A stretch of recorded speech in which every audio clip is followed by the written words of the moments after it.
it's really helpful for you to find some neutral zone. If you can do something to distract yourself from whatever it is that has that unwanted active vibration. We don't want to get too carried away with that. We think you have the understanding of that. But let's begin with this simple premise. The frequency, the vibrational frequency of a question is different than the frequency of the answer. The frequency of the problem is different than the frequency of the solution. So, of course, you're going to uncover problems and questions. That's the whole point of sifting through contrast. It's necessary for expansion. But what we would like to encourage you to do is not get so carried away in your justification of the reason for the solution. You just don't have to explain it to anybody. Knowing that you want it is enough. If this time-space reality has the wherewithal to produce within you clarity of desire, it is our absolute promise to you that it has the wherewithal to give you the actualization of that desire. No exceptions ever. No exceptions ever. If you can want it, you can have it. But you've got to achieve the frequency of what you want. You can't be sad about not having enough money and let the money flow because you're blocking it. So step one says you got to want it. You got to focus upon it. And contrast causes you to do that all day, every day. Step two says what is asked is given every single time. But here's the part of that you don't like. It's given to you in vibrational form. And you say, well, whoop-de-doo. I can't spend that. I can't vacation with that. And we say, but you have to accept that it is given to you in vibrational form, and then you've got to figure out somehow, some way to become a vibrational match to that vibrational frequency. And when you do, so here's the story we like to explain to you. You are here in your physical body after having come from non-physical. The non-physical part of you still remains non-physically focused. You sift through the contrast.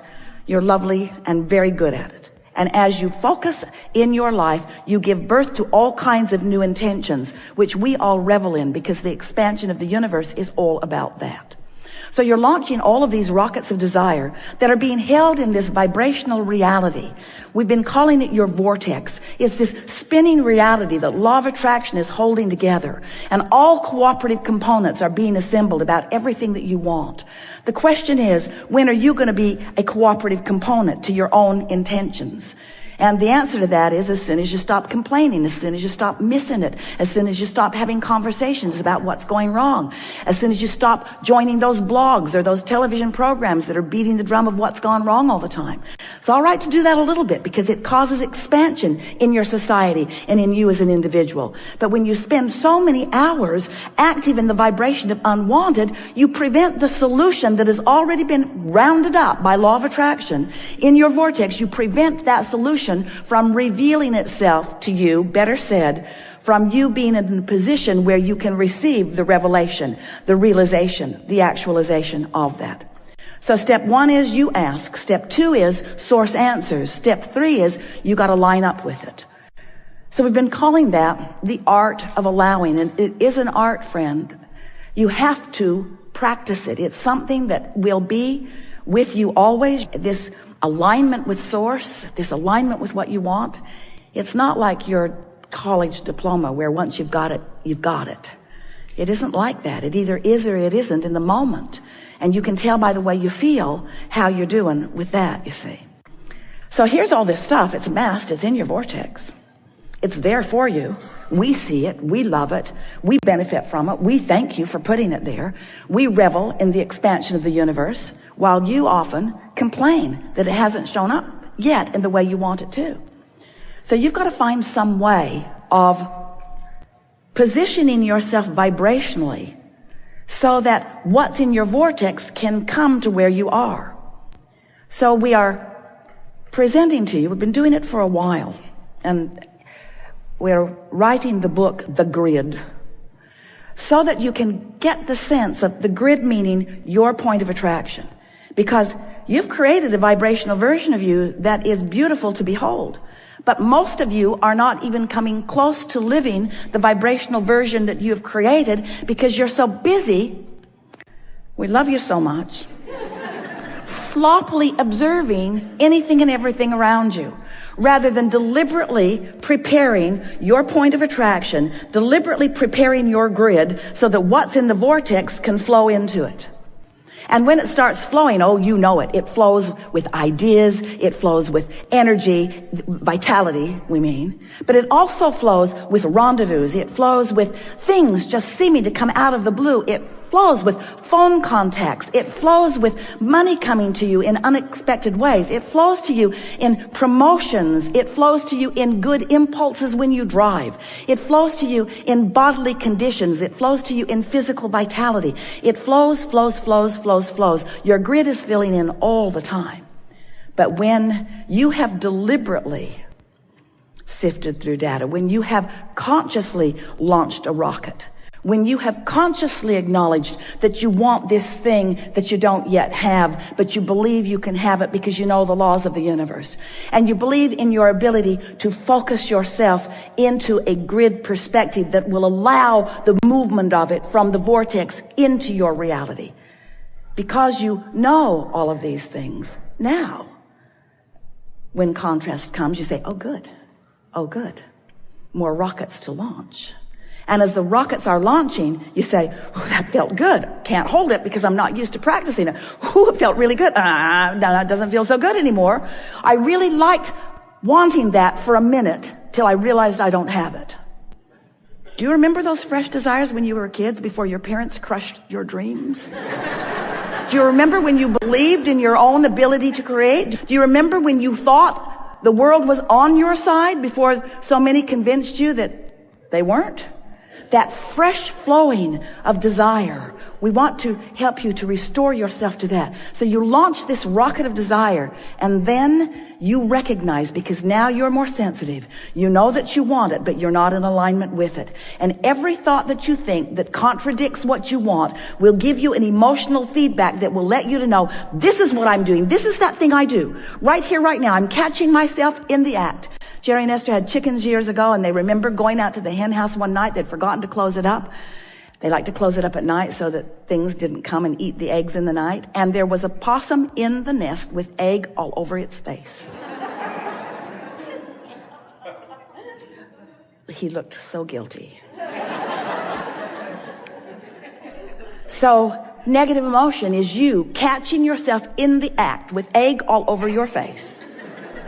That you are in this moment defeating, that's too strong a word, well, we'll use it anyway, defeating, trampling, killing, pulling the wings off the flies of your desires. In other words, it's what you're doing. You're holding yourself in vibrational dissonance with the very things that you want, and the negative emotion is your glorious indicator that you're doing it now. You're doing it now. Esther's got easy buttons all over the house. That was easy. That was easy. That was easy. That was easy. That was easy. She's thinking about getting one. You're doing it now. You're doing it now because you are aware when you will know what negative emotion means, that you are in that place where you are not holding it off forever, not defeating it, but certainly slowing it down. Slowing what down? Slowing down your ability to stand, begin again. You have created a grid. You're standing in the middle of your grid all the time. You've created a grid that is keeping you from being keenly aware of the most productive, most fun, path of least resistance step toward whatever things that you are wanting that are in your vortex.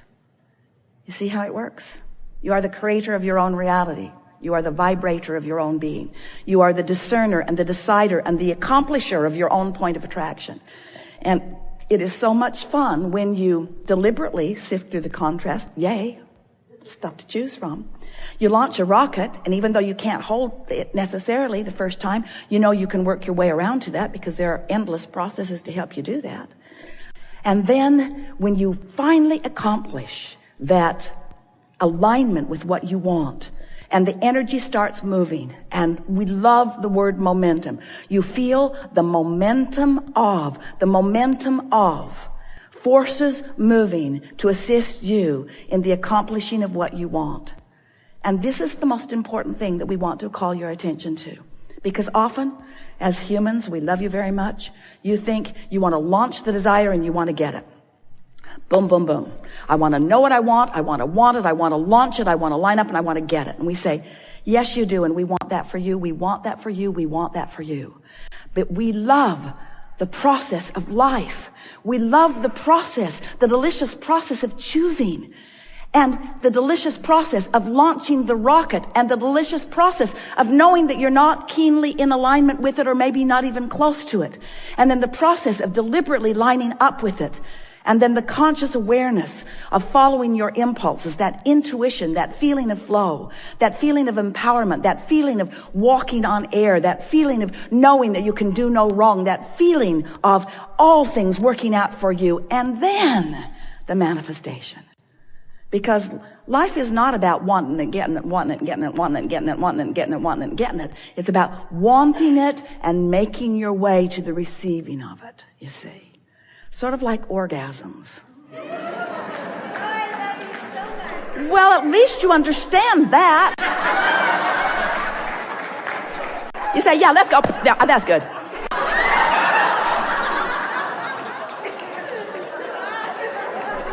Just hit me. Boom. Over. You know about savoring. What about food? Do you like that intravenous feeding? Quicker, more efficient, get all the nutritions. Or do you like to roll it around in your mouth a little bit, you see? We think that you want to savor life, and that's what you came for. You came for the deliciousness of this life, not for the accomplishment of it. You can't stop accomplishing it. You cannot stop being the creator of your own reality, and you can never get away from us. You can never extract yourself from the love of source. You can never remove yourself from it. But you can get yourself in a vibrational sequence that causes you not to be aware of how blessed you are, or how loved you are, or how worthy you are, or how valuable you are.